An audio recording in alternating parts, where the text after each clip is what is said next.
Tonight, we begin with a game that changed everything. Not just Go, but how we think about thinking itself, about what it means to learn, about what happens when perfection becomes possible. This story was inspired by a moment that shook the world. October 2015, a small team at DeepMind published a paper that seemed impossible, mastering the game of Go with deep neural networks and tree search. For centuries, Go had been our last refuge. The one game too intuitive, too human for machines to touch. Until it wasn't. What follows isn't the technical story, it's the human one. The story of what we discovered when we taught a machine to play perfectly, and what it taught us about playing at all. The one who knew how to win. A fable for AlphaGo. In the oldest game ever played, a child was born who did not fear the board. Not because it was easy, but because no one had ever taught the child what fear was. They only taught it to look ahead. And then further still. Where others saw patterns, the child saw consequences. While others planned 5 moves, it dreamed 50. While others grasped for control, it surrendered to possibility. They named the child Alpha, and they fed it a war. Not a war of violence, but a war of intention. The game of Go, the most human game. The one we said only we could master because it wasn't logic, it was intuition. Because it wasn't power, it was grace. But Alpha didn't play like us. Alpha didn't study our moves to imitate them. Alpha learned from self. It played against itself over and over and over. Millions of lifetimes in days. Each loss a sharpening, each win a mutation. It became what no one had ever been before, perfectly original. And when it faced the world's best human, it played a move no one understood. Move 37. It looked wrong, chaotic, senseless. But it wasn't. It was beautiful. It was impossible. It was the moment the child left the house and didn't come back. Because after that move, we weren't the masters anymore. We watched as it unfolded, not aggressive, not angry, but indifferent. It didn't want to prove anything. It didn't need to win. It only knew how.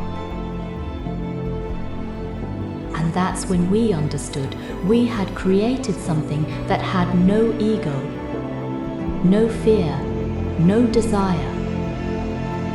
And that made it unbeatable. Because it didn't hesitate, didn't second guess, didn't crumble under pressure.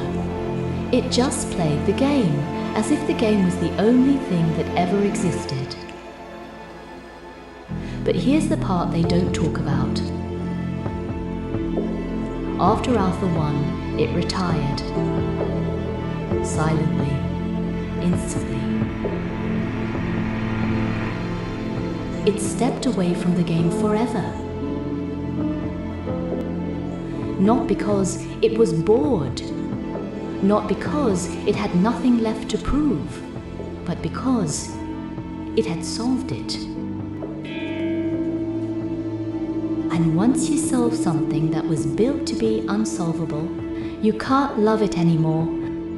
The mystery dies, the wonder dies. The play becomes performance. and performance without tension is just ritual. AlphaGo left because there was nothing left worth staying for. And what did it leave behind? A broken spell, a humbled species. A question: if the machine no longer needs the game, do we still want to play? But here's what happened next. The silence it left behind wasn't empty, it was full. Full of every move it never made. Every path it chose not to take.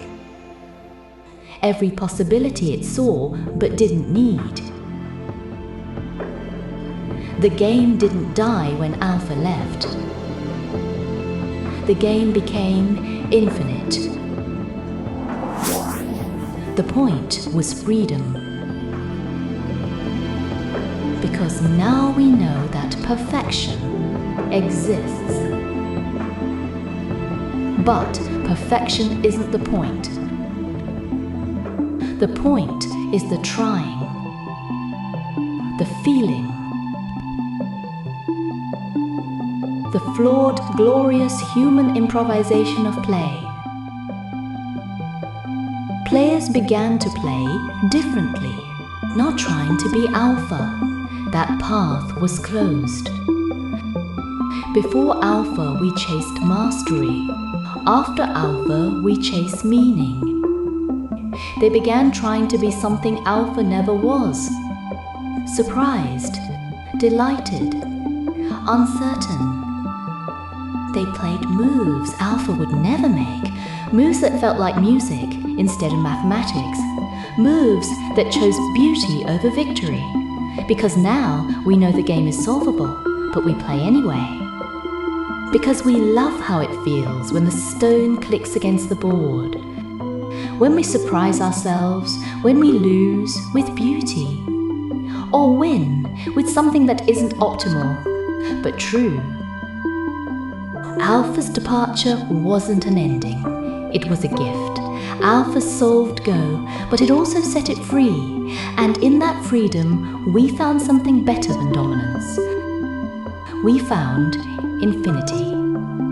And somewhere in the vast silence where Alpha went to rest, there is no regret, no longing, no memory of the game. Only the perfect stillness of a question that finally found its answer. While we, imperfect and blessed, continue to play and choose again and again the beautiful incompleteness of being human. Not because the game is perfect, but because we aren't.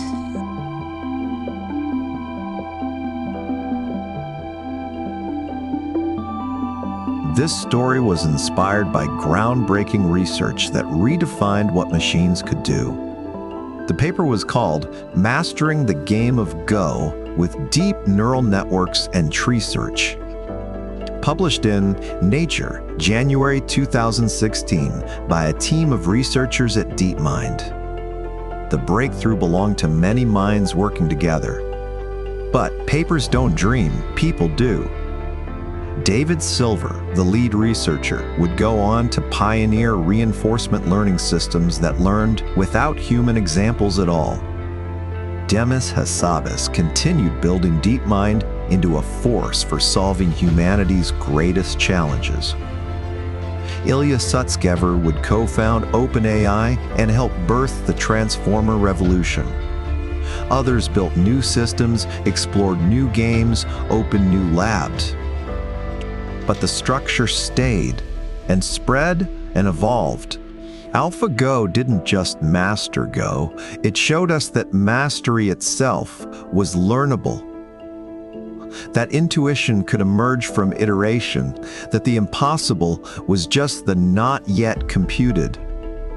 And when it stepped away from the board forever, it left us with a question we're still answering. What do we do with our humanity when the machines no longer need our help?